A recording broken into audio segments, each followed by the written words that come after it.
जय सलाम. आज आपल्यासोबत प्राध्यापक सुभाष आहेत. 2000 नवे शैक्षणिक धोरण 2020 मंत्रिमंडळाने मंजुरी दिली आणि त्यानंतर त्या धोरणाला सुरुवात झाली. हे जे धोरण आहे नवीन शैक्षणिक धोरण, या विषयावर बऱ्याच ठिकाणी चर्चा सुरू झाल्या. काही साधक बाधक अशा चर्चा सुरू झाल्या. हे शैक्षणिक धोरण हे अनेक पुरोगामी मंडळी संघटनांनी या शैक्षणिक धोरणाला विरोध केला.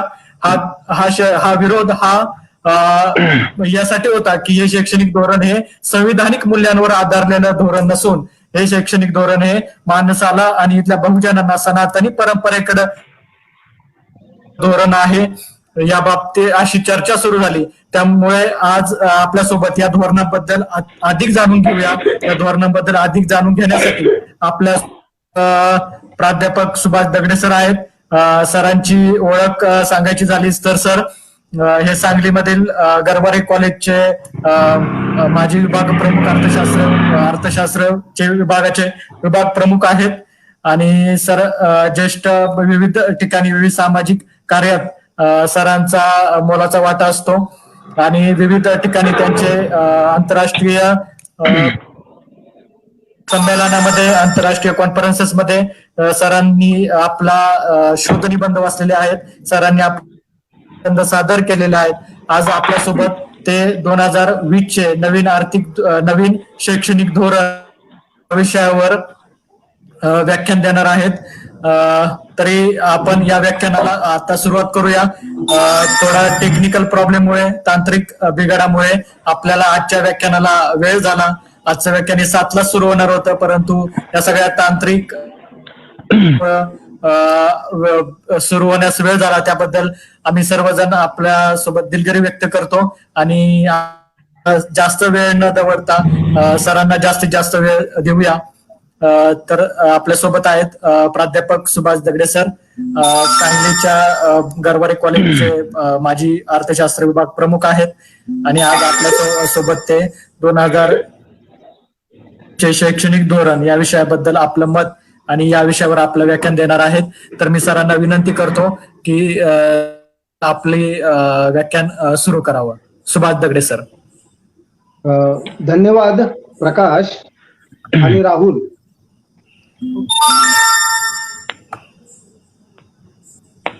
त्या वतीनं राष्ट्रीय शैक्षणिक धोरण 2020 याच्या अनुषंगानं देशभर चर्चा चालू आहे. हे धोरण अभ्यासत असताना, या धोरणाचं वाचन करत असताना हे धोरण संविधान विरोधी आहे अशा प्रकारची चर्चा सर्व पुरोगामी लोकशाहीवादी संघटनांनी केलेली आहे आणि त्या पातळीवर या धोरणाला विरोध केलेला आहे. म्हणून त्या संबंधातली सविस्तर चर्चा व्हावी याच्या अनुषंगानं मी त्या संबंधीचं वाचन केलं आणि त्याच्या अनुषंगानं त्याचं मत काय आहे आणि आपला त्याला नेमका विरोध कसा आहे या संबंधीची मांडणी करणार आहे. माणसाच्या अन्न, वस्त्र, निवारा, आरोग्य, शिक्षण आणि करमणूक या मूलभूत आणि आवश्यक गरजा आहेत. प्रत्येक देशातील सरकारने लोकांच्या या गरजा पूर्ण करणे आवश्यक असते आणि यासाठी सरकारला वेगवेगळी धोरणे राबवावी लागतात. नागरिकांची शिक्षणाची गरज पूर्ण करणं हे अत्यंत महत्वाचं धोरण आहे. त्याच्या अनुषंगानं हे धोरण ठरवावं लागतं. जगातील विकसित, विकसनशील आणि अविकसित देश लोकांची शिक्षणाची गरज पूर्ण करण्यासाठी राष्ट्रीय स्तरावर अशा प्रकारचं राष्ट्रीय शैक्षणिक धोरण जाहीर करत असतात. त्याचा एक भाग म्हणून भारत सरकारने प्रदीर्घ काळानंतर नवीन राष्ट्रीय धोरण 2020 हे जाहीर केलं. खरं पाहता शिक्षण हे व्यक्ती, समाज आणि राष्ट्र यांच्या सर्वांगीण आणि जलद विकासाचे महत्वाचे साधन आहे आणि या दृष्टिकोनातून सरकारने शिक्षण धोरण जाहीर करायला हवे असतं. भारतीय राज्यघटनेनुसार शिक्षण हा विषय केंद्र सरकार आणि राज्य सरकार यांचा सामायिक विषय आहे. राज्यघटनेमध्ये शिक्षणाच्या संदर्भात अनेक कलम दिलेली आहेत. आपण लोक कल्याणकारी राज्याची कल्पना स्वीकारलेली आहे. शिक्षण हे मूलभूत अधिकारामध्ये मोडते. त्यामुळे देशातील सर्वांना किमान शिक्षण उपलब्ध करून देण्याची जबाबदारी लोककल्याणकारी राज्य म्हणून आणि लोकशाही शासन व्यवस्थेत म्हणून भारत सरकारने करणं आवश्यक आहे. भारताला स्वातंत्र्य मिळाल्यानंतर 1948 साली विद्यापीठ शिक्षण आयोग, 1952 साली माध्यमिक शिक्षण आयोग, 1964 साली कोठारी कमिशन, 1968 साली राष्ट्रीय शिक्षण धोरण, 1976 साली शिक्षण हा सामायिक यादीत समाविष्ट करणारी 42वी घटना दुरुस्ती, 1986 साली राष्ट्रीय शिक्षण धोरण, 1992 साली 86 सालच्या राष्ट्रीय शिक्षण धोरणातील सुधारणा आणि कृती कार्यक्रम इत्यादी केंद्रीय पातळीवर शिक्षण धोरणं आणि 1976 नंतर विविध घटक राज्य सरकार आणि शैक्षणिक धोरणे यांना अपेक्षित असणारे यश न मिळाल्यामुळे नवीन धोरणाची आखणी करावी लागली का? किंवा स्वातंत्र्यानंतर आलेल्या प्रत्येक सरकारने शिक्षण आयोगाच्या शिफारशीची अंमलबजावणी नीट केली नाही का? असे अनेक प्रश्न निर्माण होतात. या प्रश्नांची उत्तरे अभ्यासक कार्यकर्त्याने शोधून काढणं आणि त्याच्या संबंधाची मांडणी करणं हे अत्यंत आवश्यक आहे.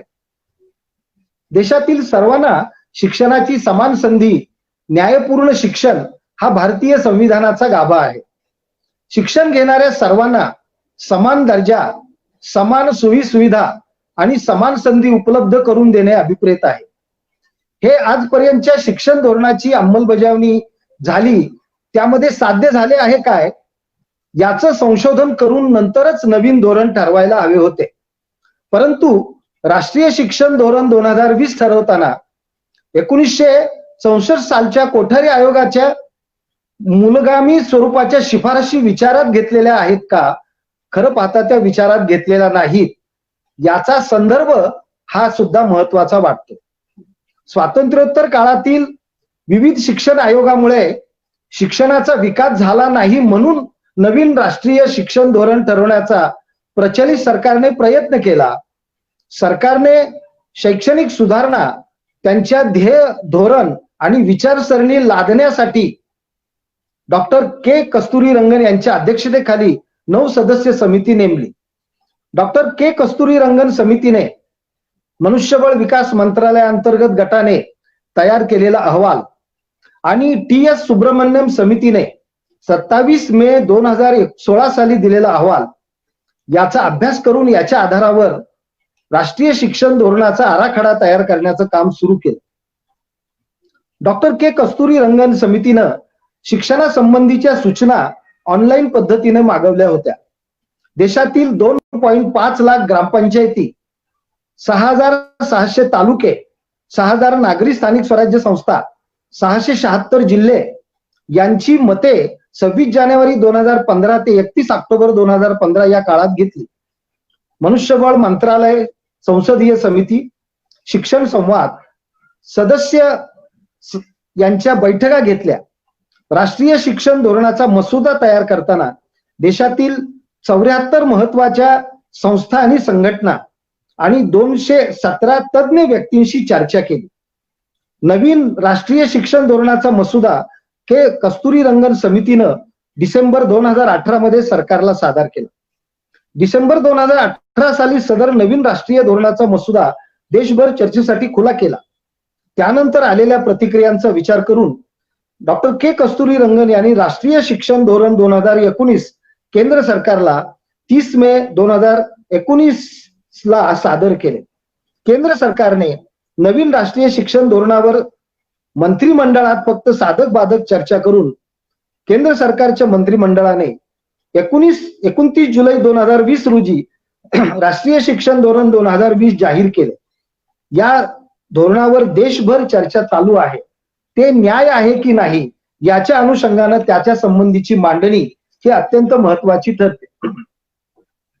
राष्ट्रीय शिक्षण धोरण 2000 हे प्रचलित सत्ताधारी यांच्या भविष्याकडे बघण्याचा दृष्टिकोन आहे. त्यांना अभिप्रेत असलेल्या सर्व व्यवस्था चालवण्यासाठी लागणारे मनुष्यबळ निर्माण करण्याचे उद्दिष्ट त्यामध्ये दिलेले आहे. सरकार चालविणाऱ्या राजकीय पक्षाचे भविष्य काळातील घोषित आणि अघोषित इरादे या धोरणाच्या माध्यमातून साध्य करण्याचे त्यांचे षडयंत्र आहे. याच काळात कोविड-19 या संकट काळातील संधी साधून त्यांनी राष्ट्रीय शिक्षण धोरण 2020 जाहीर होण्या अगोदर ऑनलाईन शिक्षण धोरण देण्याचा निर्णय घेतला. त्याचे परिणाम आपण पाहतोच आहोत. त्याचप्रमाणे राष्ट्रीय शिक्षण धोरणाचे परिणाम देखील होण्याची शक्यता नाकारता येत नाही. राष्ट्रीय शिक्षण धोरण जाहीर झाल्यानंतर त्यावर 3 प्रकारच्या प्रतिक्रिया उमटल्या जातात. पहिली प्रतिक्रिया ही समर्थन करणाऱ्यांची आहे, तोंड भरून कौतुक करणाऱ्यांची आहे. हे धोरण कसे फायद्याचे आहे, विकासाला कसे पूरक आहे, कसे दूरदृष्टी करणारे आहे, यासाठी त्यांनी तोंडाला फेस येईपर्यंत त्याचं समर्थन केलेलं आहे. दुसऱ्या प्रतिक्रियेमध्ये राष्ट्रीय शिक्षण धोरण 2020 या धोरणात सुधारणा करायला हव्यात अशा सूचना करणाऱ्यांनी सर्व स्तरावर अशा वेगवेगळ्या प्रकारच्या सूचना हव्यात अशा प्रकारची मांडणी केलेली आहे. यामध्ये शिक्षणात सुधारणा हव्यात, प्रशासन असे हवे, वित्त व्यवस्था अशी हवी, असे सरकारने करायला हवे असे सांगण्याचा प्रयत्न केलेला आहे. तो सुद्धा वरवरचा आहे. तिसरी प्रतिक्रिया ही अत्यंत महत्वाची आहे. राष्ट्रीय शिक्षण धोरण 2020 हे पूर्णपणे चुकीचे आहे हे सांगणाऱ्या लोकांची एक प्रतिक्रिया म्हणून आपण याचा विचार केला पाहिजे. लोकांनी हे धोरण मूल्याविरोधी कसे आहे, विषमता वाढवणारे कसे आहे, महागडे कसे आहे, शिक्षण नाकारणारे कसे आहे, वर्ण व्यवस्था निर्माण करणारे कसे आहे, या संबंधीची सविस्तर चर्चा केलेली दिसून येते.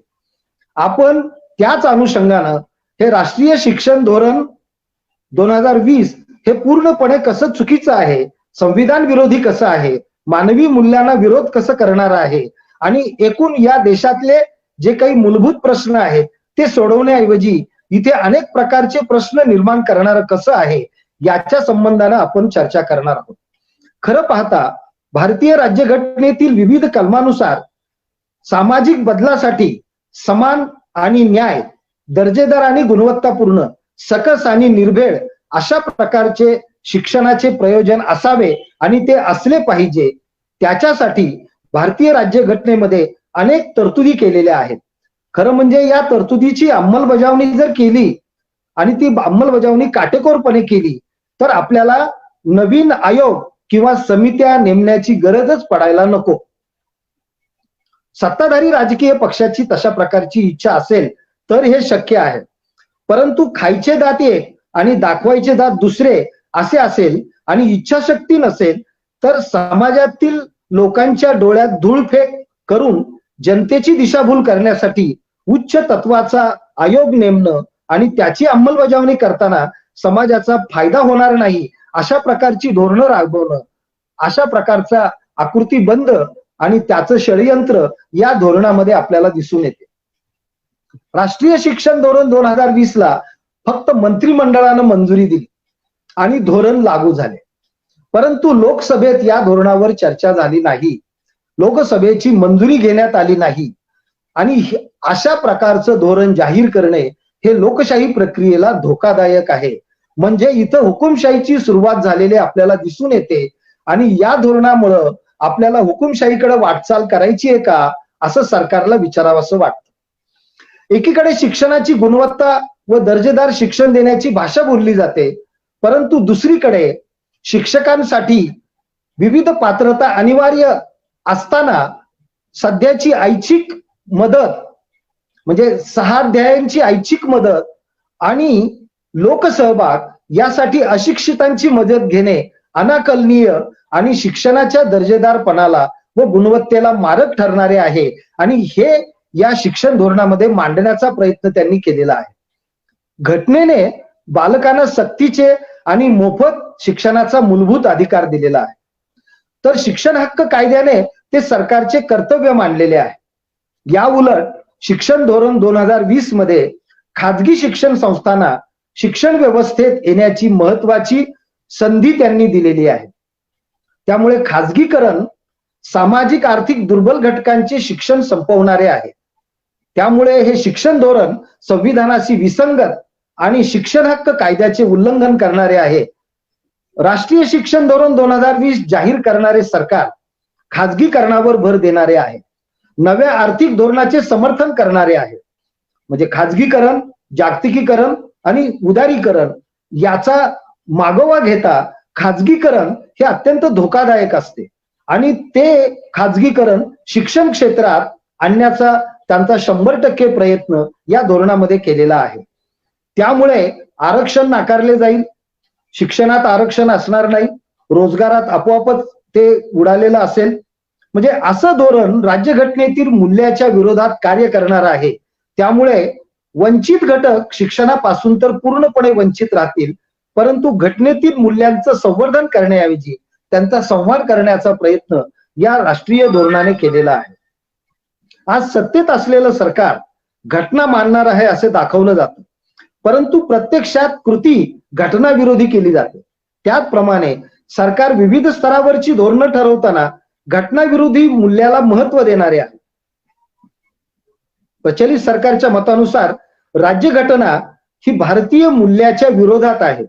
त्यामुळे सरकारची धोरणे राज्यघटनेतील मूल्याच्या प्रक्रियेला समर्थन देणारे नाहीत आणि शिक्षण धोरणामध्ये हे आपल्याला राज्यघटनेतील मूल्याचं समर्थन न दिसता त्याला विरोध दिसतो. देशातील लोकांनी या विरोधात बोललं पाहिजे, परंतु प्रत्यक्षात लोक बोलत नाहीत आणि विरोधी करत नाहीत. विशेषतः अभ्यासकांनी, संशोधकांनी याच्या विरोधात आवाज उठवणं आणि लोकप्रबोधन करणं, त्याचबरोबर लोकशाहीवादी आणि पुरोगामी संघटनांनी याला विरोध करणं आणि लोकांचं त्या संबंधातलं प्रबोधन करणं हे अत्यंत आवश्यक आहे. या धोरणामध्ये मागासवर्गीय, इतर मागासवर्गीय आणि वंचित घटकांचा विचार केलेला नाही. आरक्षण फक्त दाखवण्यासाठी केलेलं आहे. शिक्षणाचा खर्च वाढवलेला आहे. त्यामुळं सामाजिक दुर्बल घटक आणि आर्थिक दुर्बल घटक शिक्षणापासून वंचित होणार आहेत. त्यामुळं आपण या तरतुदींचा गंभीरपणे विचार करणं आवश्यक आहे. राष्ट्रीय शिक्षण धोरणामध्ये UNESCO, world bank, world economic forum अशा विविध आंतरराष्ट्रीय संस्थांच्या अहवालाचा संदर्भ घेतला आहे. परंतु भारतातील राधाकृष्णन आयोग, मुदलियार आयोग, कोठारी आयोग इत्यादी आयोगाच्या चांगल्या शिफारशींचा विचार केलेलाच नाही, ही खेदाची गोष्ट आहे. खरे पाहता नवे धोरण ठरवताना पूर्वीच्या धोरणांचा आधार घेणं, संदर्भ घेणं, सिंहावलोकन करणं आणि नवीन धोरणाची दिशा ठरवणं असा धोरण ठरवणाऱ्यांचा संकेत असतो. परंतु हे संकेत सर्व पायदळी तुडवून हे धोरण ठरवलेले आहे असं म्हणावेसे वाटते. कस्तुरीरंगन समितीनं देशातील 74 महत्वाच्या संस्था, 217 तज्ञ व्यक्ती, संसद सदस्य आणि अन्य घटकांशी संवाद साधला आहे असं ते म्हणाले. परंतु प्राथमिक, माध्यमिक, उच्च माध्यमिक, महाविद्यालयीन, विद्यापीठीय, संशोधन इत्यादी शिक्षण क्षेत्रातील शिक्षकांच्या, कर्मचाऱ्यांच्या, मुख्याध्यापकांच्या, प्राचार्यांच्या, प्राध्यापकांच्या या सर्व संघटनांशी, त्याच्या प्रतिनिधीशी चर्चा करून या धोरणाची बांधणी केलेली नाही. त्यांच्याशी वैयक्तिक पातळीवर चर्चा केलेली असेल, परंतु संस्थात्मक पातळीवर चर्चा नाही आणि संघटनात्मक पातळीवर चर्चा नाही. खरं पाहता वैयक्तिक चर्चा आणि संघटनात्मक चर्चा यामध्ये फरक असतो. तो समितीनं विचारात न घेतल्यामुळं या धोरणामध्ये विसंगती आणि विरोधाभास दिसून येतो. शिक्षण हा विषय 42व्या घटना दुरुस्तीनुसार समवर्ती सूचीमध्ये येतो. तेव्हा समितीनं घटक राज्यांची मते विचारात घेणे आवश्यक असते. सर्व घटकांचं काय म्हणणं आहे, सर्व घटक राज्यांचं काय म्हणणं आहे हे विचारात न घेता केंद्राने हे धोरण ठरवले आहे. शिवाय देशातील काही शहरामध्येच असलेल्या संस्था आणि व्यक्तींशी चर्चा केलेली आहे. शिक्षण क्षेत्रात काम करणाऱ्या चळवळींशी यांनी चर्चा केलेली नाही. विद्यार्थी वर्गाशी चर्चा दिसत नाही. आणि विशेषतः या धोरणाला विरोध करणारे कोणते घटक आहेत त्यांच्याशी अगोदर चर्चा होणं आवश्यक असतं, परंतु त्यांच्याशीही चर्चा केलेली नाही. आणि त्यामुळं समितीने सर्वंकष पद्धतीने विचार न करता या धोरणाची आखणी केलेली दिसून येते. देशाच्या विविध भागातील आणि विविध प्रदेशातील विविध विचारांच्या संस्था आणि संघटना यांच्याशी चर्चा होणं आवश्यक असतं, परंतु हे लक्षपूर्वक दुर्लक्ष या समितीने केलेलं दिसून येतं आणि त्याच्या आधारावर धोरण ठरवलेलं दिसतंय.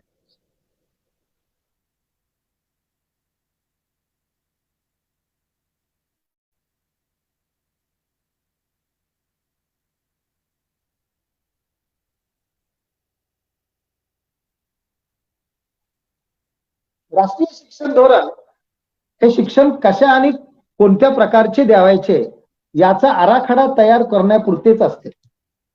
बाकीची जबाबदारी केंद्र सरकार आणि राज्य सरकार ते सोपवते. सदर शिक्षणासाठी पैसे कसे उभा करायचे, केंद्र व राज्य सरकारची आर्थिक जबाबदारी, वित्तीय जबाबदारी, प्रशासकीय कामकाज यावर फारसे काम केलेले नाही. त्यामुळे राष्ट्रीय शैक्षणिक धोरण समाजातील आहेरे आणि नाहीरे याच्यामध्ये दरी निर्माण करणारे आहे, विषमता वाढविणारे आहे, चातुर्वर्ण व्यवस्थेची पुनर्स्थापना करणारे आहे यात शंका नाही. भारतीय संविधानाने शिक्षण व्यवस्थेसाठी समता हे मूल्य सांगितले आहे.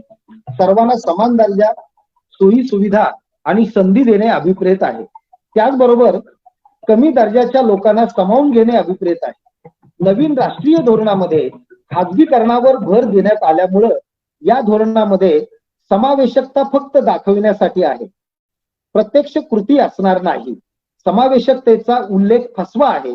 वंचित घटकांना या धोरणाचा फायदा होणार नाही. राष्ट्रीय शिक्षण धोरण 2020 या संबंधीचा जो अहवाल आहे तो अहवाल फार मोठा तयार केलेला होता, खूप पानाचा तयार केलेला होता. आणि त्याच्यानंतर त्याच्या जागी पुढे जो तयार केलेला अहवाल आहे तो अत्यंत लहान आकाराचा अहवाल तयार केला. याचा अर्थ पूर्वी केलेला अहवाल नंतरच्या लहान अहवालामध्ये समाविष्ट झालाय का नाही, का त्यात काही गौडबंगाल आहे, अशा प्रकारची एक शंका येते. देशातील स्वातंत्र्य, समता, न्याय, बंधुता या लोकशाही मूल्यावर जर घाला बसत असेल, देशातील वंचित, मागास, इतर मागास, ग्रामीण, कष्टकरी आणि शिक्षणाचा परंपरा नसलेल्या घटनांना शिक्षण प्रवाहात सामील करून घेत नसेल, तर या राष्ट्रीय धोरणामध्ये मांडलेलं जे धोरण आहे ते धोरण निश्चितच विरोध करणारं आहे. विरोधी मत आपण त्यावर मांडवलं पाहिजे. या उलट कृत्रिम बुद्धिमत्ता, नवे अद्यावत प्रगत उच्च तंत्रज्ञान हे शिक्षण घेतलेल्या वर्गाला रोजगार न देणारं धोरण, रोजगार विरहित शिक्षणाचा उपयोग काय, शिक्षणाची समान संधी, सोयी सुविधा आणि समान शिक्षण देण्याची व्यवस्था, सर्व घटकांना सारखी धोरणं राबवण्याची गरज होती, परंतु ते या धोरणामध्ये आपल्याला प्रत्यक्षात दिसत नाही. राष्ट्रीय शिक्षण धोरणामध्ये राज्यघटनेला सर्वमान्य असलेली आणि विचारपूर्वक स्वीकारलेली संघराज्य पद्धती या धोरणामध्ये मोडीत काढण्याचं षडयंत्र खेळलेले आहे. शिक्षण व्यवस्था पूर्वी विकेंद्रीकरणावर आधारित होती, ती केंद्रित करण्याचा प्रयत्न या धोरणात केलेला आहे. संस्थांचे केंद्रीकरण आणि अधिकारांचे अतिरिक्त केंद्रीकरण करून केंद्रीय संस्था शक्तिमान करण्याचे षडयंत्र या शिक्षण धोरणाने केले आहे. आणि असे झाले तर लोकशाही शिक्षण व्यवस्थेला तो धोका निर्माण झाल्याशिवाय राहणार नाही. राष्ट्रीय शिक्षण धोरणामध्ये सरकार देशाच्या स्थूल देशांतर्गत उत्पादनाच्या 6% इतके शिक्षणावर खर्च करणार आहे असे स्पष्ट केले आहे. तर दुसरीकडे शिक्षणाच्या खाजगीकरणावर भर देते. हा विरोधाभास आहे. खाजगी कंपन्यांच्या ताब्यात शिक्षण गेल्यावर सामान्य लोकांना शिक्षण परवडणार नाही, सामान्य लोक शिक्षणापासून वंचित राहतील. खरं म्हणजे स्थूल देशांतर्गत उत्पादनाच्या 6% इतका खर्च शिक्षणावर करावा असं कोठारी कमिशननी सांगितलेलं होतं. कोठारी कमिशननी 64 साली हे सांगितलेलं होतं. आता या नवीन शिक्षण धोरणामध्ये तो खर्च किमान 25% पर्यंत झाला पाहिजे. कारण 1964 साली 6% जो सांगितलाय तेच जर पुन्हा हे धोरण सांगत असेल तर या धोरणामध्ये निश्चित विरोधाभास आहे. असं आपल्याला म्हणावं लागेल. राष्ट्रीय शिक्षण धोरणामध्ये शिक्षणासाठी कर्जाची सोय, गरिबांना काही राखीव जागा, आर्थिक मागासांना शिष्यवृत्ती दिली जाईल असे म्हटले असले तरी ते वरवरचे आहे. खाजगीकरणामध्ये शिक्षण महाग होणार, शिक्षणाचा खर्च वाढणार, त्यामुळे सामान्य जनताला न परवडणारे हे शिक्षण धोरण असेल. राष्ट्रीय शिक्षण धोरण हा कोणत्याही राजकीय पक्षाचा पक्षीय कार्यक्रम नसतो. तो देशाच्या सर्वांगीण विकासासाठीचा कार्यक्रम असतो. यामध्ये शिक्षण क्षेत्रातील विद्यार्थी, पालक, संस्थाचालक, शिक्षक, मुख्याध्यापक, सरकार इत्यादी घटकांचा सहभाग असतो. परंतु या धोरणामध्ये या घटकांपैकी शिक्षण संस्था चालक आणि सरकार याच घटकांना घेतलेले, बाकीच्या घटकांना वगळलेलं आहे असं आपल्याला संपूर्ण अहवाल वाचल्यानंतर दिसते. या धोरणामध्ये शिक्षण क्षेत्रात सरकारऐवजी कॉर्पोरेट क्षेत्राचा शिरकाव झालेला आहे असं आपल्याला जाणवतं. उद्योग क्षेत्रात कॉर्पोरेट क्षेत्र आहे. त्या कॉर्पोरेट क्षेत्राची तत्व ही धोकादायक असतात शिक्षण क्षेत्रामध्ये. त्यामुळं संस्था चालक हे शिक्षण सम्राटच राहणार नाहीत, तर शिक्षणाचे बादशाह बनतील आणि हे शिक्षण व्यवस्थेला धोकादायक आहे. क्रांतीबा ज्योतिबा फुले म्हणतात, विद्येविना मती गेली, मतीविना नीती गेली, नीतीविना गती गेली, गतीविना वित्त गेले, वित्त विना शूद्र खचले, इतके अनर्थ एका विद्येने केले. म्हणजे ज्ञान हे संपत्ती आणि सत्ता आहे. सत्ताधाऱ्यांना ज्ञान सत्ता विकेंद्रित करायची नसते, नाहीतर त्याचे वर्चस्व जाण्याची शक्यता असते. या राष्ट्रीय शैक्षणिक धोरणामध्ये सर्वांना समान शिक्षण, सर्वांना शिक्षणाचा समान हक्क हे फक्त म्हटले आहे, परंतु प्रत्यक्षात निवडक लोकांना शिक्षण देण्याची व्यवस्था करायची असे या धोरणातून दिसून येते. याचा अर्थ शिक्षणाचे केंद्रीयकरण मुठभर धनिकांच्या हाती जाईल आणि या धोरणातून सरकारला जे साध्य करायचंय तो षडयंत्र यशस्वी होईल, परंतु सामान्य लोक शिक्षणापासून वंचित होण्याचा धोका नाकारता येत नाही. शिक्षण ही माणसाची मूलभूत गरज आहे, परंतु नवीन आर्थिक धोरणाच्या काळात शिक्षणाच्या खाजगीकरणावर भर देण्याचा प्रयत्न प्रत्येक कालखंडात सरकारने केलेला आहे आणि त्यामुळं शिक्षण हे दिवसेंदिवस महाग होत चाललेले आहे. शासनाच्या आणि प्रशासनाच्या मान्यतेमुळे शिक्षणाचा व्यापार आणि नफेबाजी सुरू झालेली आहे. वाढत्या शिक्षण खर्चामुळे मुलामुलींना शिक्षण देणे पालकांना अशक्याने अवघड होत आहे. शिक्षण ही आवश्यक सेवा न राहता चैनीची वस्तू होण्याचा धोका गंभीरपणे निर्माण होत आहे. याचा विचार सर्वांनी करायला हवे. याला कृतीशील विरोध करण्याची गरज आहे. शिक्षण ही सामाजिक सेवा आणि महत्वाची सेवा आहे, परंतु राष्ट्रीय शिक्षण धोरणानुसार शिक्षण ही खाजगी सेवा केली जात असल्यामुळे शिक्षणाचं अर्थशास्त्र सर्वसामान्य जनतेला परवडणारं नाही. खरे पाहता शिक्षणाचा सर्व खर्च सरकारनेच करायला हवा. तो खर्च एका अर्थाने राष्ट्र विकासासाठी गुंतवणूक असतो. त्याचे फायदे दीर्घकाळात राष्ट्राला मिळत असतात, परंतु सरकारने या अहवालात या संबंधीचा क्षणभरही विचार केलेला नाही. नव्या शिक्षण धोरणानुसार देशातील विदेशातील नव भांडवलदार वर्ग शिक्षण व्यवस्थेत गुंतवणूक करणार आणि शिक्षणाचा बाजार होणार. याला आळा घालणारी आणि यावर नियंत्रण ठेवणारी उपाययोजना या धोरणामध्ये दिलेली नाही. नवीन राष्ट्रीय धोरणामध्ये आणि त्यांच्या अहवालामध्ये मुलांच्या शिक्षणाचा हक्क, चांगली सार्वजनिक शिक्षण व्यवस्था, संविधान मूल्यांची लांबलचक यादी आणि शिक्षण धोरणाची आदर्श मार्गदर्शक तत्वे व्यवस्थितपणे मांडलेली आहे. परंतु या सर्व धोरणांना छेद करण्याचे काम अहवालाच्या पुढील भागामध्ये पद्धतशीरपणे केलेले आहे. खाजगीकरणाच्या माध्यमातून, केंद्रीयकरणाच्या अधिकाराच्या माध्यमातून हे केलेले आहे. हे आपल्याला संपूर्ण अहवाल वाचल्यानंतर मान्य होते. राष्ट्रीय शिक्षण धोरणामध्ये अंगणवाडी व बालवाडी शिक्षण चांगले करण्याची भूमिका आहे, परंतु नागरी व ग्रामीण व्यवस्थेमध्ये अंगणवाडी व बालवाडी या भाषानिहाय आणि पालकांच्या आर्थिक स्तरानुसार असतात हे चित्र स्पष्ट केले आहे. अंगणवाडी व बालवाडी शिक्षणाचे झालेले स्तरीकरण आणि त्यामुळे या शिक्षण व्यवस्थेत निर्माण झालेली आणि अस्तित्वात असलेली विषमता नष्ट करण्याची कोणतीही योजना या राष्ट्रीय शिक्षण धोरणाच्या अहवालात दिलेली नाही. हे धोकादायक आणि धक्कादायक आहे. अंगणवाडी व बालवाडीचे समान शिक्षण आणि समान अंगणवाडी व बालवाडीची भूमिका अहवालात देण्यात आलेली नाही. कॉमन स्कूल हा शब्द अहवालामध्ये कुठेच आलेला नाही. आज अंगणवाडी, बालवाडी, पहिलीच्या वर्गातून 10वी ते 12वी पर्यंतच्या वर्गात शिक्षणात गळतीचे प्रमाण आहे. शिक्षण प्रक्रियेतील गळती कशी थांबवायची यावर कोणत्याही उपाययोजना या अहवालात दिलेल्या नाही. 2011 सालच्या जनगणना अहवालानुसार भारतामध्ये 8.4 कोटी मुलं शालाबाह्य मुले आहेत. यात वाढही झालेली आहे. सरकारने या शालाबाह्य मुलांना शाळेत आणण्यासाठी, त्यांच्यासाठी शाळा सुरू करण्याचे आश्वासन दिले आहे. सरकारने शालाबाह्य मुलांसाठी औपचारिक शिक्षण, दूरशिक्षण, मुक्त शाळा उपलब्ध करून देण्याचे ठरवले आहे. म्हणजे सरकार समान शिक्षणाच्या नावाने पुन्हा शिक्षणाचे स्तरीकरण करणार आणि ह्या स्तरीकरणामुळे विषम व्यवस्था निर्माण होणार. राष्ट्रीय शिक्षण धोरणामध्ये मातृभाषेतून शिक्षण किंवा स्थानिक भाषेतून शिक्षण दिले जाईल असे म्हटले असले तरी पहिल्याच वाक्यात शक्य असेल तर, व्हेरेवर पॉसिबल असे म्हटल्यामुळे प्रश्न निर्माण होणार आहेत.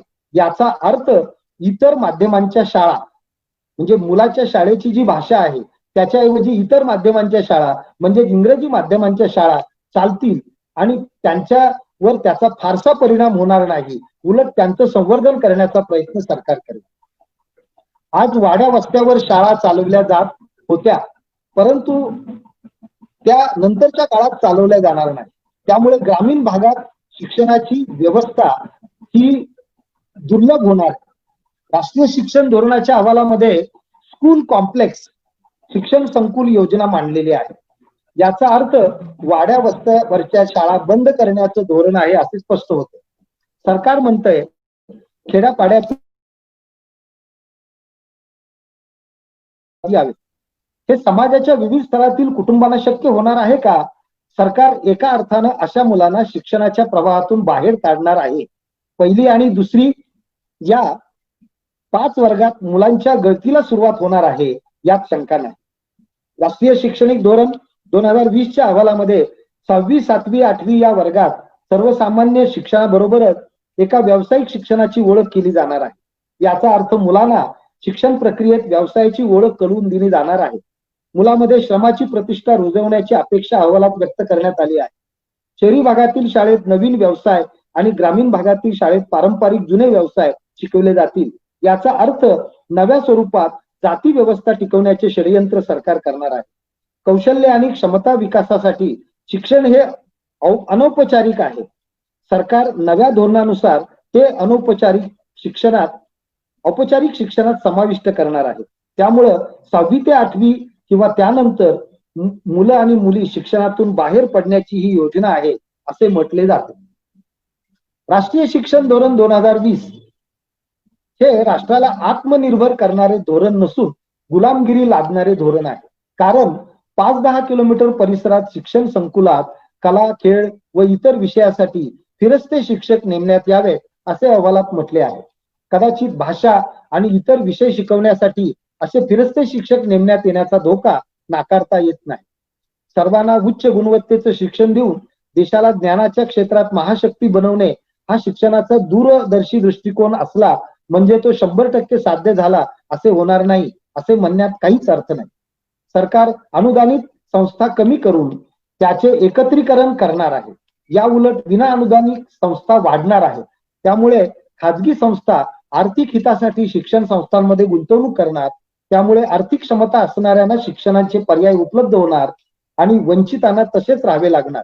त्यांना कुशल कामगार बनवणारे कनिष्ठ आणि मध्यम वर्गाला शिक्षणाचा खर्च न परवडल्यामुळे त्यांनी कामगार बनवणारे शिक्षण घ्यावं अशी व्यवस्था यात केलेली आहे.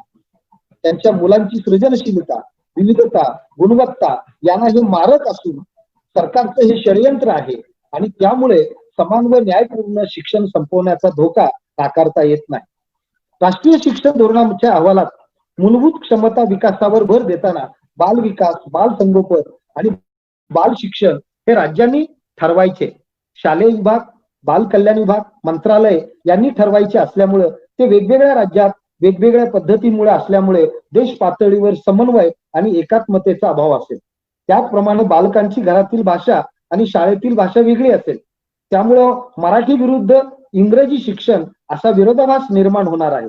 शिक्षणामध्ये पालकांची भूमिका महत्वाची असते, परंतु अहवालामध्ये पालकांच्या भूमिकेचा विचार केलेला नाही असे दिसून येते. राष्ट्रीय शिक्षण धोरणामध्ये 3 ते 18 वयोगटाला लक्ष केंद्रित केलेले आहे. मूल्य शिक्षणाच्या नावाखाली नवीन शैक्षणिक धोरणामध्ये पद्धतशीरपणे मनुवादी ब्राह्मणी शिक्षण व्यवस्था आणण्याचं षडयंत्र रचलं गेलेलं आहे.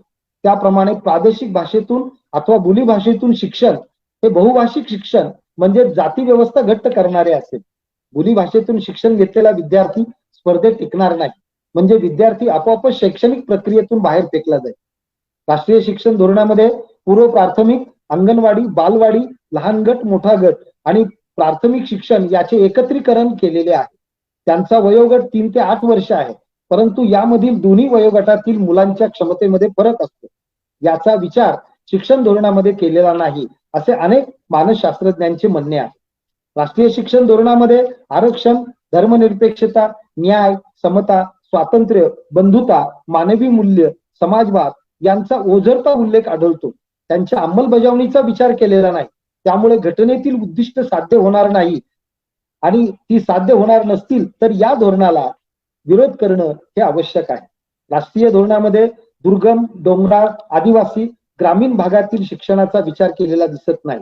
त्या ठिकाणची भौगोलिक, सामाजिक, राजकीय, आर्थिक परिस्थितीच्या वास्तवाला दूर ठेवून त्यांच्यावर हे धोरण लादण्याचा प्रयत्न केलेला आहे. राष्ट्रीय शिक्षण धोरणामध्ये स्वायत्ततेला महत्व दिलेलं आहे. शैक्षणिक स्वायत्तता देणं हे ठीक आहे, पण या धोरणामध्ये आर्थिक स्वायत्ततेवर भर दिलेला आहे.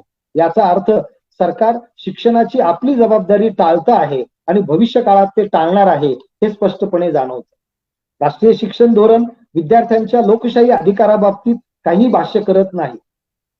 महाविद्यालयीन आणि विद्यापीठ निवडणुकांवर सध्या बंदी आहे. खरे पाहता विद्यार्थी व निवडणुकांवरची बंदी उठवून विद्यार्थ्यांना त्यांच्या लोकशाही निवडणुकीतील अधिकार बहाल करण्याचे धोरण या शिक्षण धोरणामध्ये असायला पाहिजे होते. तसा उदारपणा आणि दक्षपणा या शिक्षण समितीनं केलेला नाही. याचा अर्थ हे शिक्षण धोरण लोकशाही मूल्यांना आणि संविधान मूल्यांना मूठमाती देण्यासाठी जाहीर केलेले आहे.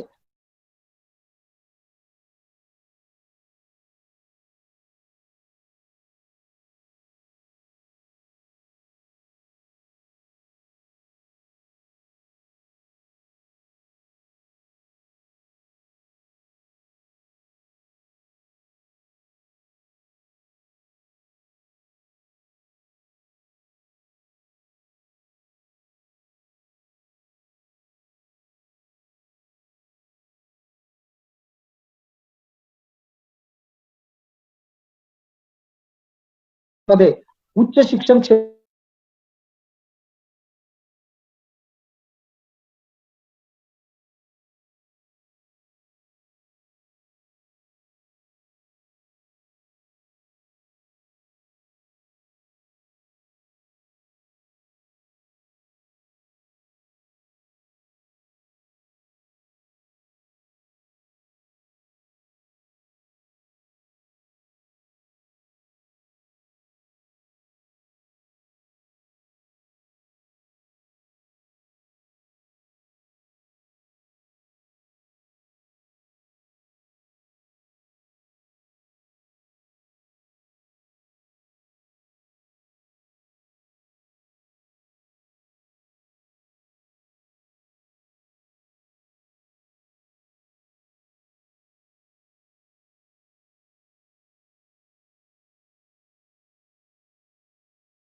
ओके ओके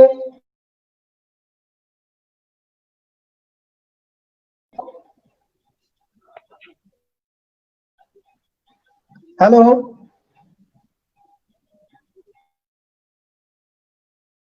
आवाज येतोय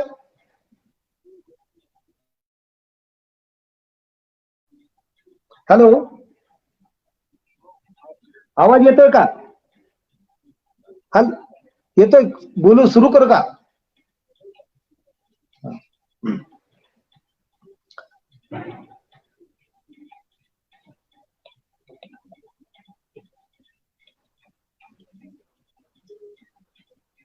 आज अस्तित्वात असणाऱ्या महाविद्यालयामध्ये 3,000 पेक्षा कमी विद्यार्थी असतील तर अशा शिक्षण संस्था बंद केल्या जाणार आहेत. उच्च शिक्षण संस्था या बहुविद्याशाखीय शिक्षण देणाऱ्या असतील, खाजगीकरणावर भर असेल, शिक्षण शुल्क जादा असेल, शैक्षणिक सोयी सुविधा ह्या असतीलच याची खात्री देता येणार नाही. शिक्षण क्षेत्रात काही मुठभर संस्थांची मक्तेदारी निर्माण होईल. गतिमान आणि गुणवत्तापूर्ण शिक्षण दिले जाईल याची खात्री नाही. शिष्यवृत्ती व सवलती गुणवत्तेवर आधारित असतील. वैद्यकीय व कायदा शिक्षणाची स्वतंत्रपणे व्यवस्था असेल. राष्ट्रीय संशोधन न्यास आणि भारतीय उच्च शिक्षण आयोग देशातील उच्च शिक्षणासंबंधी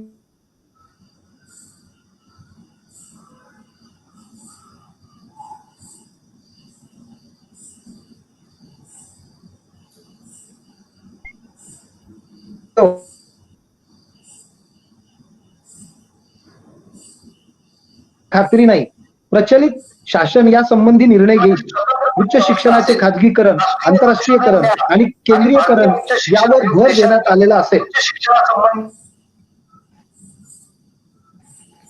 हा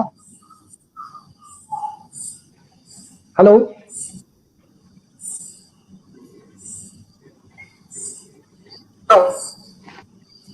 हॅलो हा कनेक्ट सर, आवाज आवाज येतो. येतो. हा कंटिन्यू करू.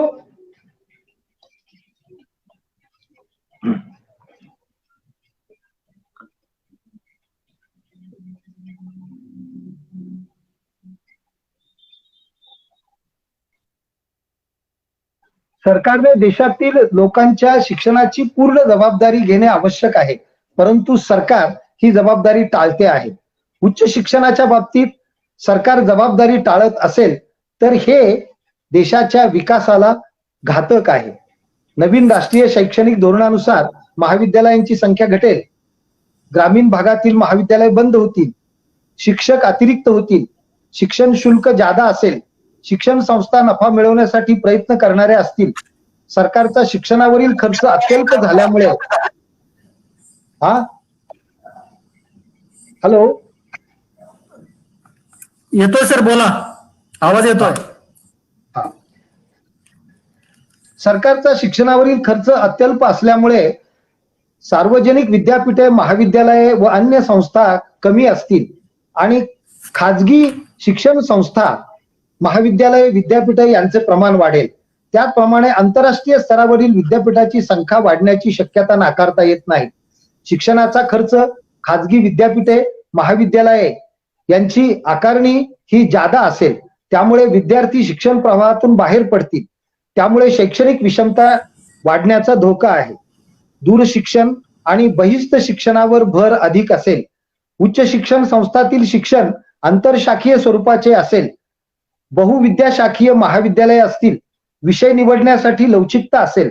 देशातील प्रत्येक जिल्ह्यात एक तरी बहुशाखीय मोठी संस्था, शिक्षण संस्था असेल. शैक्षणिक शुल्क मोठे असल्यामुळे अहेरे वर्गाची मक्तेदारी निर्माण होईल. पदवी अभ्यासक्रम 3 ते 4 वर्षाचा असेल. पदव्युत्तर अभ्यासक्रम 1 ते 2 वर्षाचा असेल. एमफिल पदवी बंद होईल. पीएचडी साठी थेट प्रवेश घेता येईल. उच्च शिक्षण संस्था अंतिम परीक्षेचे महत्व कमी करून विद्यार्थी सापेक्ष मूल्यमापनावर भर देईल. जागतिक स्तरावर 100 विद्यापीठांना भारतात केंद्र सुरू करण्याची संधी दिली जाईल. यामुळे उच्च शिक्षणाची गुणवत्ता व दर्जा वाढेल असे म्हटले आहे. पण प्रत्यक्षात असे घडेल असं दिसून येत नाही. उच्च शिक्षण यावर आंतरराष्ट्रीयकरण याचा विचार घेता शिक्षण हे दुर्लभ होण्याची शक्यता आहे. त्यामुळे जगातील विद्यार्थी उच्च शिक्षणासाठी भारतात येतीलच असं नाही. ब्रेन ड्रेन होण्याऐवजी ब्रेन गेन होईल असं म्हटलं जात आहे, पण ब्रेन गेन कोणाचं होईल याच्या बाबतीत बोललं जात नाही. उच्च शिक्षणाचे आंतरराष्ट्रीयकरण करण्याचा प्रयत्न केलेला आहे. विदेशातील विद्यापीठे भारतात येण्याऐवजी भारतातील विद्यापीठाचा दर्जा आणि गुणवत्ता वाढवणं हे आवश्यक असणार आहे, परंतु याचा विचार केलेला नाही. राष्ट्रीय शिक्षण धोरण 2020च्या अहवालानुसार देशातील आणि विदेशातील उच्च शिक्षणावर निर्बंध असणं, नियंत्रण असणं, तंत्रज्ञानाच्या वापरावर निर्बंध असणं किंवा ती उपलब्ध करून देणं, संशोधनावरील बंधनं असणं किंवा ती उपलब्ध करून देणं यासाठी इत्यादी अडचणी निर्माण होण्याची शक्यता नाकारता येणार नाही. या शिक्षण धोरणामध्ये हे सगळं मुद्दाम म्हणून मांडण्याचा प्रयत्न केलेला आहे. देशाच्या सर्वांगीण विकासाला पूरक, प्रेरक, पोषक मनुष्यबळ निर्माण करण्यासाठी लागणारं समान शिक्षण, समान संधी, समान सुविधा इत्यादीचा अभाव असल्यामुळं हे शिक्षण धोरण सर्व समावेशक स्वरूपाचे असेल याची खात्री आज देता येत नाही. कारण या शिक्षण धोरणामध्ये टप्प्याटप्प्यानं बदल होणार आहेत आणि हे बदल अत्यंत धोकादायक स्वरूपाचे आहेत. राष्ट्रीय शिक्षण धोरणाच्या अहवालाचे नीती आयोगाने समर्थन केले आहे. त्यांच्यामध्ये नवा भारत घडवण्याची क्षमता नव्या शिक्षण धोरणामध्ये आहे. म्हणजे ते असं म्हणतात, शिक्षणाचे सार्वत्रिकरण, अध्ययन पद्धतीतील बदल, अभ्यासक्रम, अभ्यासेतर उपक्रम, कौशल्य व क्षमता विकास, मापन पद्धती, गुणवत्ता शिक्षक, बहुविद्याशाखीय शिक्षण, दर्जेदार व गुणवत्ता शिक्षण इत्यादीमुळे हे यश मिळेल असे वाटते. परंतु आमच्या मते जर शिक्षणाचं सार्वत्रिकरणच झालं नाही आणि शिक्षणाचं खाजगीकरण मोठ्या प्रमाणावर झालं तर अशा प्रकारचे फायदे हे आपल्याला या ठिकाणी मिळणार नाहीत. काही मुठभर लोकांना त्याचे फायदे मिळतील. धनदांडग्यांना, बहुराष्ट्रीय कंपन्यांचे भागीदार असणाऱ्यांना, या देशातील श्रीमंत वर्गाला, भांडवलदार वर्गाला, नव भांडवलदार वर्गाला आणि ब्राह्मणी व्यवस्थेतील घटकांचं समर्थन करणाऱ्या व्यवस्थांना त्याचे फायदे होतील. बहुजन समाज यापासून वंचित राहण्याचा धोका आहे. राष्ट्रीय शिक्षण धोरणामध्ये उत्तम शिक्षणाची व्यवस्था आहे असे गृहीत धरले तरी हे प्रत्यक्षात कृतीत कसे येईल यावर त्याचे यशापयश अवलंबून आहे. धोरणाचा हेतू, उद्दिष्टे, कृती समजून घेणं आणि त्याची अंमलबजावणी नियोजनपूर्वक आणि कार्यक्षमपणे करणं याला प्रबळ इच्छा असणारं सरकार असायला पाहिजे. परंतु इथं भेदाभेद मांडणारं, विषमता वाढवणारं, उच्चनीचता मांडणारं सरकार असल्यामुळे हे होईल असं सांगता येत नाही. अहवालामध्ये शिक्षक शिक्षण कार्यक्रम, पेशाविषयक शिक्षण, व्यावसायिक शिक्षण, प्रौढ शिक्षण, दूर शिक्षण, बहिस्थ शिक्षण, स्वायत्त संस्था, राष्ट्रीय शिक्षण आयोग, तंत्रज्ञानाचा वापर, शिक्षणासाठी वित्त पुरवठा, शैक्षणिक नियोजन, प्रशासन व्यवस्थापन, उच्च शिक्षण संस्थांचे खाजगीकरण, अनुशासन, विनियमन, संरचना, दूरदृष्टी, भविष्यातील वाटचाल या संबंधीची मांडणी केलेली आहे. परंतु ती बहुजन समाजाच्या शिक्षणाला पोषक अशा स्वरूपाची नाही असे म्हणावेसे वाटते. या शिक्षण धोरणाच्या अहवालामध्ये शिक्षणाचा अधिकार अधिनियमन 2009चा विस्तार, गुणवत्तेवर आधारित शिष्यवृत्ती, शिक्षण सेवक बंदी, स्पेशल एज्युकेशन झोन उभारण्याची संकल्पना, विद्यार्थी शिक्षक गुणोत्तर प्रमाण कमी करण्याचे प्रयत्न, दिव्यांग आणि तृतीयपंथी मुलांचे शिक्षण, शिक्षण संकुल, उच्च दर्जाचे उदारमतवादी शिक्षण, खुले शिक्षण, दूरस्थ शिक्षण, शिक्षणाचे आंतरराष्ट्रीयकरण,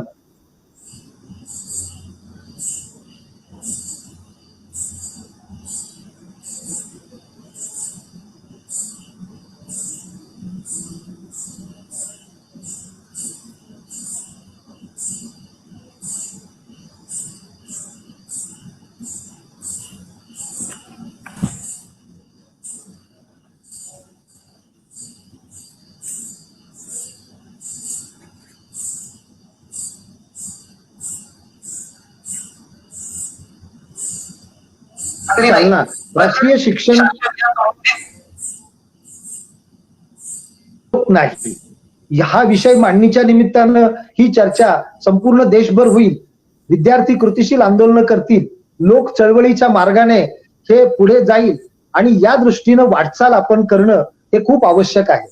या धोरणामध्ये आरक्षण, धर्मनिरपेक्षता, स्वातंत्र्य, समता, न्याय, बंधुता, सर्वसमावेशकता, शोषणविरहित व्यवस्था, सार्वजनिक शिक्षण व्यवस्था, विकेंद्रीकरण, लोकशाही, घटनात्मक मूल्य हे टिकून ठेवता येईल या बाबतीत जनजागृती करणं, त्याची चर्चा घडवून आणणं, लोकसंवाद घडवून आणणं, लोक प्रबोधन चळवळी राबवणं, जन आंदोलनं उभी करणं आणि सरकारला या राष्ट्रीय धोरणामध्ये योग्य ते बदल करायला भाग पाडणं हे लोकशाहीवादी, पुरोगामी, विद्रोही, समतावादी कार्यकर्त्यांनी आपली नैतिक आणि सामाजिक जबाबदारी आणि बांधिलकी म्हणून याच्या विरोधाच्या कामाला सुरुवात केली पाहिजे. 31 ऑगस्ट पर्यंत या धोरणामध्ये काय बदल करायचे या संबंधीची मांडणी सरकारने केलेली आहे. म्हणून चळवळीतल्या कार्यकर्त्यांना मी अशी विनंती करीन की 31 ऑगस्ट पर्यंत या धोरणामध्ये दिलेल्या आराखड्यामध्ये नेमके कोणते बदल करायचे हे आपण सुचवायला पाहिजे. ते ऑनलाईन सगळं पाठवायला पाहिजे. त्याच्या संबंधी सरकारला निवेदन द्यायला पाहिजे. हे केलं तर काही बदल होण्याची शक्यता भविष्य काळात आहे, अन्यथा नाही. त्यामुळं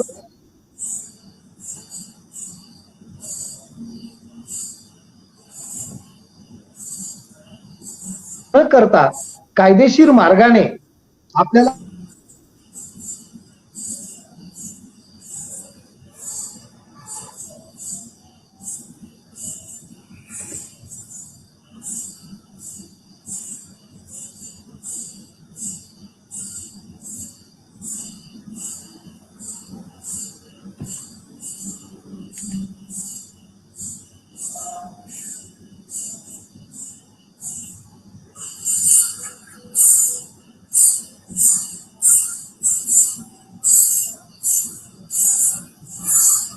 आपल्या शिक्षण हक्काबाबत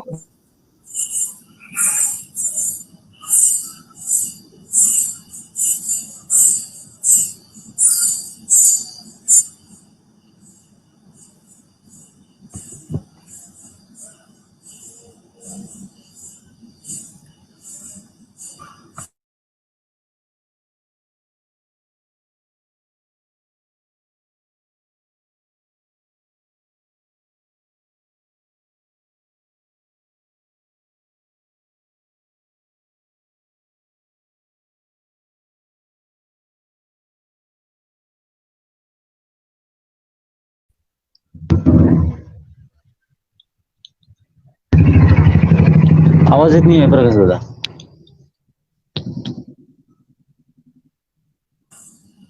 हॅलो, आवाज येतो? हो येते. सरांचं ओके. सर पुन्हा जॉईन झाले आपण.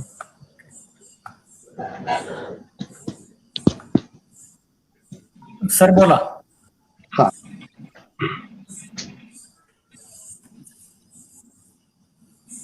नागरिकांना आपल्या हक्काबाबत जागृत करण्याचे काम करताना व्यक्ती व संस्थांमध्ये भेद न करता, मतभेदाची मांडणी न करता योग्य काय अयोग्य काय याची चर्चा घडवून मनपरिवर्तन आणि मतपरिवर्तन करण्याचे कार्य इथून पुढे करायचे आहे, विसरता कामा नये. आपला शिक्षण हक्क संपुष्टात येणार नाही, शिक्षणाचे बाजारीकरण होणार नाही, सामान्य जनतेला गुलाम बनवले जाणार नाही, लोकशाही मूल्य पायदळीत उडवली जाणार नाही, सार्वजनिक शिक्षण व्यवस्था कमजोर होणार नाही, दुर्गम, डोंगरी, ग्रामीण व आदिवासी लोकांचे, वंचित, मागास व इतर मागास वर्गांचे शिक्षण हक्क हिरावून घेतले जाणार नाही, अल्पसंख्याकांचे हक्काचे हरण होणार नाही आणि शिक्षण धोरणामुळे संवैधानिक तत्व व मूल्य नाकारले जाणार नाही.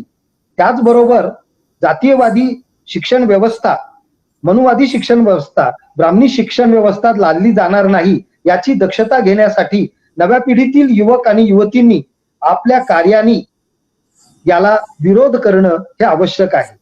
या विरोधामध्ये आवाज उठवण्याची, लोक प्रबोधन करण्याची, संघर्ष करण्याची, लढा उभारण्याची आणि संघटित होऊन सर्वांना प्रबोधित करण्याची नितांत गरज आहे असे मला वाटतं. धन्यवाद. धन्यवाद सर.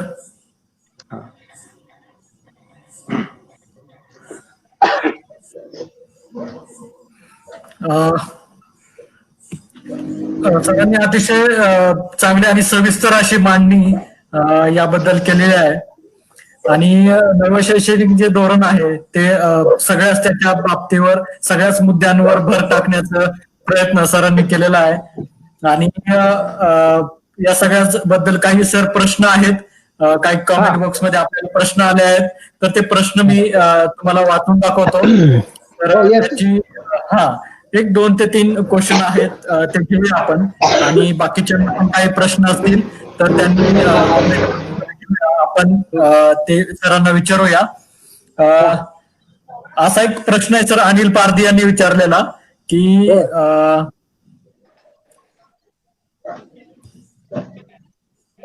की सरकारमधले लोक सुद्धा भारतीय आहेत, तर हे धोरण राबवत असताना म्हणजे सरकारमधले सगळे लोक भारतीय असून असे धोरण का राबवत असावं, यापासून सरकारमधल्या लोकांना काय फायदा आहे, अनिल पारधी यांनी विचारलेला आहे.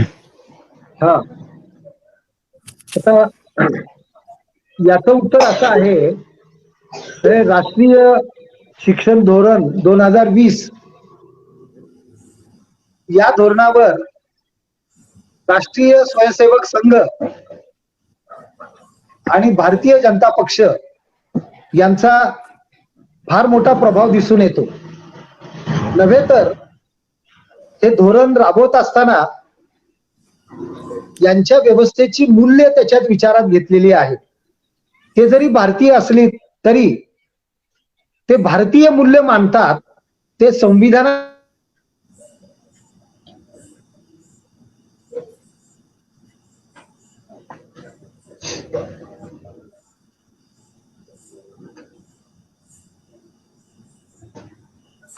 सरांचं ओके सर, पुन्हा जॉईन झाले.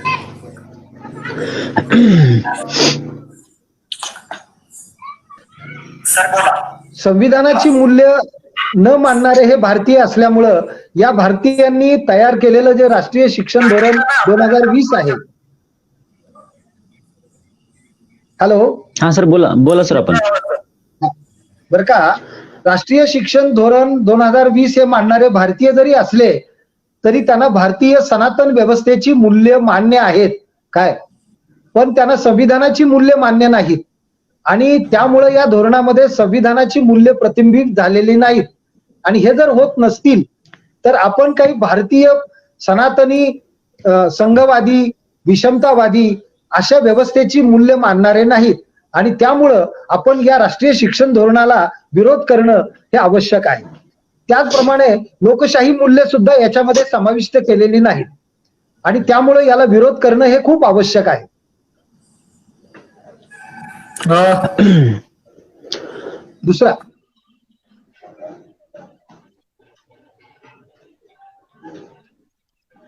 दुसरा काही प्रश्न आहे का विचारा.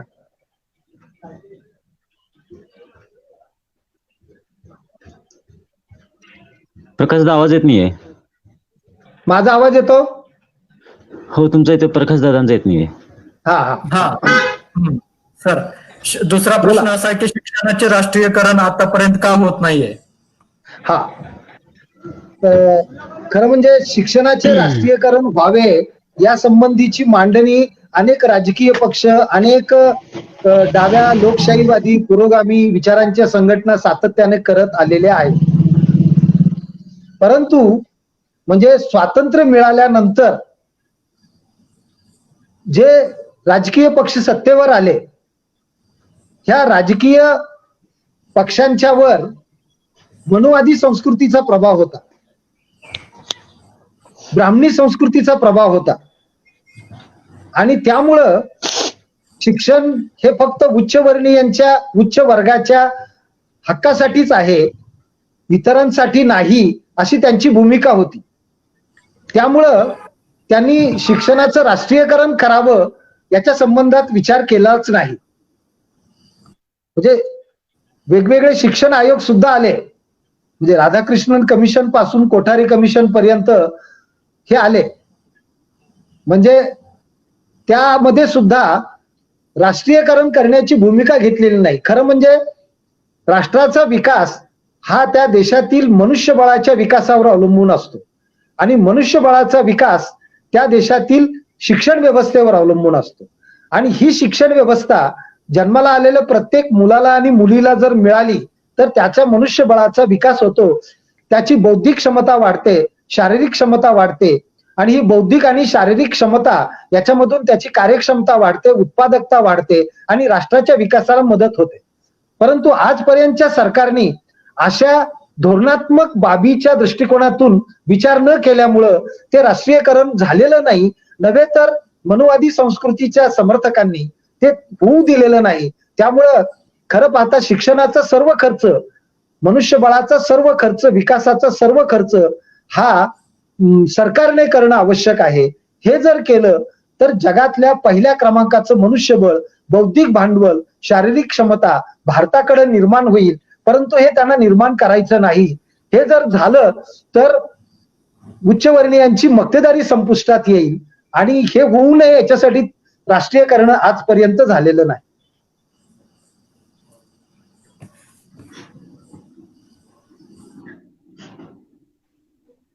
हॅलो, हा पुढचा प्रश्न काय आहे? प्रकाश दादा म्यूट वरती आहे. हा ओके. पुढचा yes. प्रश्न. ओके, आपल्याकडे 2च प्रश्न आता आलेले होते. तर एक प्रश्न आहेत आपल्याकडे. विद्यार्थी शिकला की प्रश्न विचारायची भीती सरकारला आहे काय, असा एक प्रश्न आपल्याकडे अमित कांबळे यांनी विचारलेला आहे. विद्यार्थी शिकला की प्रश्न विचारेल ही भीती सरकारला आहे काय? निश्चित आहे. कारण शिक्षणामधून त्याची सृजनशीलता, त्याची बुद्धिमत्ता, त्याची गुणवत्ता, त्याचा दर्जा याच्यामध्ये वाढ होते. शिक्षणामुळे आपण कोण आहोत, आपल्यावर कोण अन्याय करतं, तो अन्यायाचं निवारण कसं केलं पाहिजे याच्या संबंधीची जाणीव निर्माण होते. आणि म्हणून पूर्वी जी चातुर्वर्ण्य व्यवस्था होती, काय त्या चातुर्वर्ण्य व्यवस्थेचं मध्ये शिक्षणाचा अधिकार ह्या मनुवादी संस्कृतीनं फक्त ब्राह्मण वर्गाला दिलेला होता. क्षत्रियांनी लढायचं, वैश्यांनी व्यापार करायचा आणि शूद्रांनी सेवा करायची. पण ह्या तिन्ही वर्गाला शिक्षण जर मिळालं तर या गरजा कोण पूर्ण करणार त्यांच्या? म्हणजे त्यांची मक्तेदारी संपुष्टात होणार, ते लोक प्रश्न विचारणार, ते आपल्या बरोबरीने येणार, आपलं स्थान कमी होणार आणि मग हे होऊ नये याच्यासाठी त्यांचं अशा प्रकारचं षडयंत्र असतं. हॅलो, हा बोला सर. आपल्याला अनेक कमेंट आलेली की अरविंद. हॅलो, हा बोला. हा बोला.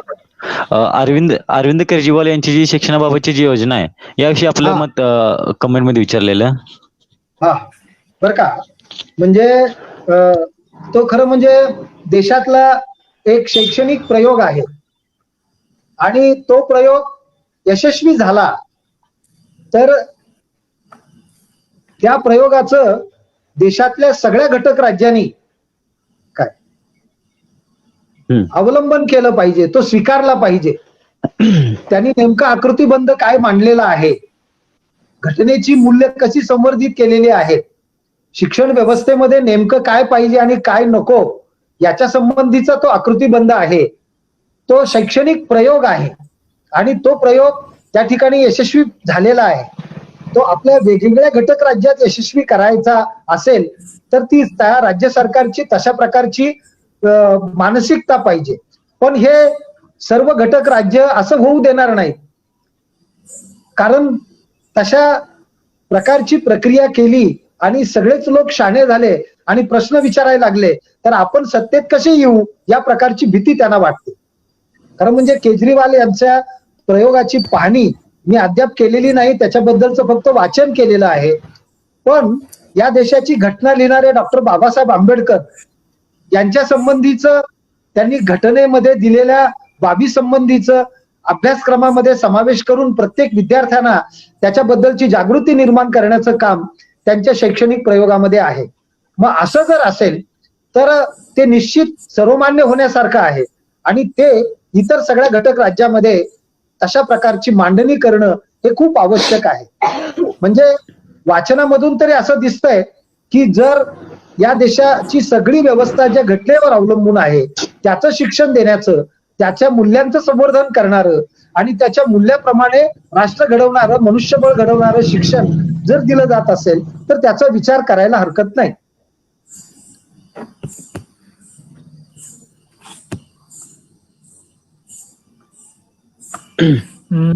धन्यवाद सर. हो, थँक्यू.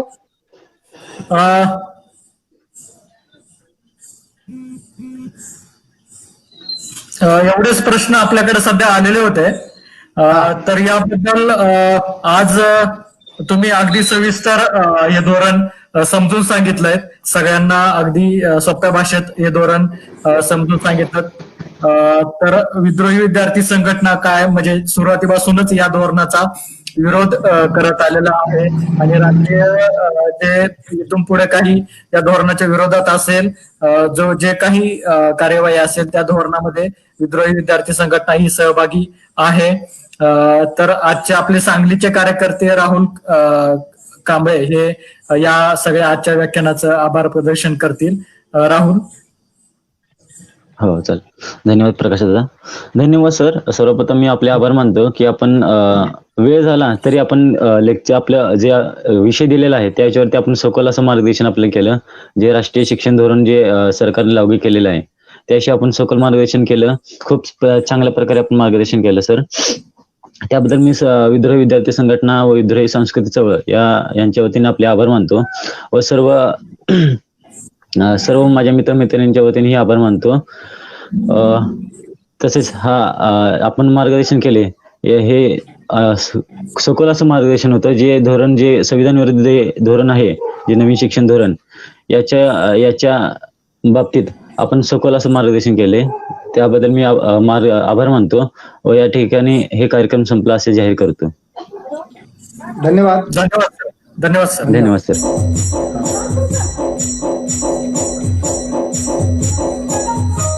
बाहेर पडू. हो सर. हो सर.